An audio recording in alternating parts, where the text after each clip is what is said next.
జై శ్రీమన్నారాయణ. అందరికీ నమస్కారం అండి. వాస్తవానికి యవ్వనంలో చాలామంది చాలా రకాలైనటువంటి పనులు చేయాలి, మేము అది చేసేయాలి, నేను ఇది పొందాలి అనేటటువంటి ఆలోచన కోరికలు కలుగుతాయి. కాబట్టి ఆ క్రమంలో తెలిసి కొన్ని తెలియక కొన్ని తప్పులు చేసేస్తారు. ఎక్కువగా యవ్వనంలో చేసేటటువంటి ఇలాంటి కొన్ని తప్పిదాలు మీ ఆయుష్ను తగ్గిస్తాయి, దుఃఖాలను కలగజేస్తాయి అని చాణక్యుడు పేర్కొన్నాడు. 20 సంవత్సరాల తరువాత ముఖ్యంగా ఇలాంటి తప్పులు చేయొద్దని కూడా ముఖ్యంగా సూచించారు పెద్దలు, చాణక్యుడు కూడా. అయితే మొట్టమొదటిది ఏంటంటే సమయం వృధా చేసుకోకూడదు. సమయం చాలా విలువైనటువంటిది. ఒక్కసారి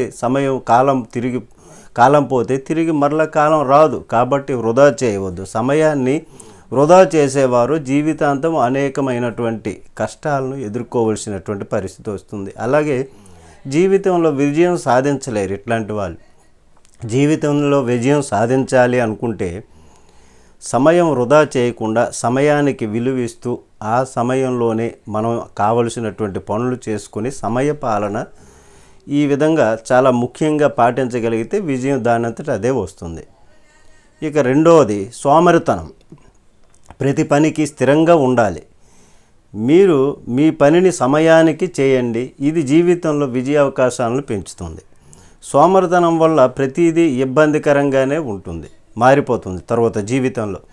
1 గంట పోతే లేద్దాంలే, 8కి లేవడం, 9కి 12కి లేవడం, ఇట్లాగా చేస్తుంటారు. ఈరోజు జరగాల్సిన పని ఇంకా రేపు చేద్దాంలే అని బద్దకించడం. ఆ పని ఎప్పుడైనా చేయవలసిందే, కానీ దాన్ని వాయిదా వేయటం వలన ఇంకొక పని ఆగిపోయేటటువంటి పరిస్థితి వస్తుంది. కొన్ని సందర్భాల్లో ప్రమాదకరమైనటువంటి పరిస్థితులు కూడా ఏర్పడేటటువంటి అవకాశం ఉంది. కాబట్టి చేయాల్సినటువంటి పని ఈ క్రమంలో వాయిదా వేసుకుంటూ పోతే మరి అట్లాంటి వాళ్ళు ఎప్పుడూ కూడా విజయాన్ని అందుకోలేరు, ఇబ్బందులే పడవలసి వస్తుంది. యవ్వనం తర్వాత ఇదంతా కూడా కనిపిస్తుంది వాళ్ళకి. మూడవది డబ్బు వృధా. డబ్బును తెలివిగా ఖర్చు చేయాలి. ఎక్కడ అవసరమైతే అక్కడ ఖర్చు పెట్టాలి. డబ్బు ప్రాముఖ్యతను చిన్న వయసులోనే గుర్తించాలి, ఈ డబ్బు తాలూకు విలువని.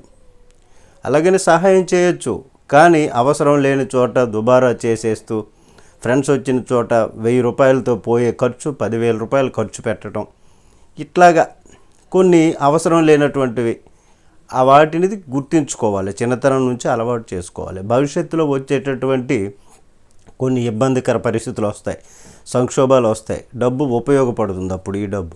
అందుకే డబ్బును వృధా నుంచి అరికట్టి పొదుపు చేసుకోవాలి అని చెప్తారు పెద్దలు, చాణక్యుడు. అలాగే నాలుగవది కోపం. ఒక వ్యక్తి ఆలోచన సామర్థ్యం, అర్థం చేసుకునేటటువంటి సామర్థ్యం కోపంలో పోతుంది.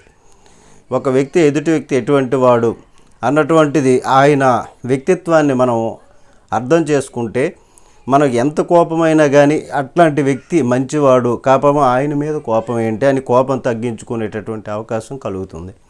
కోపం తగ్గించుకోవాలి.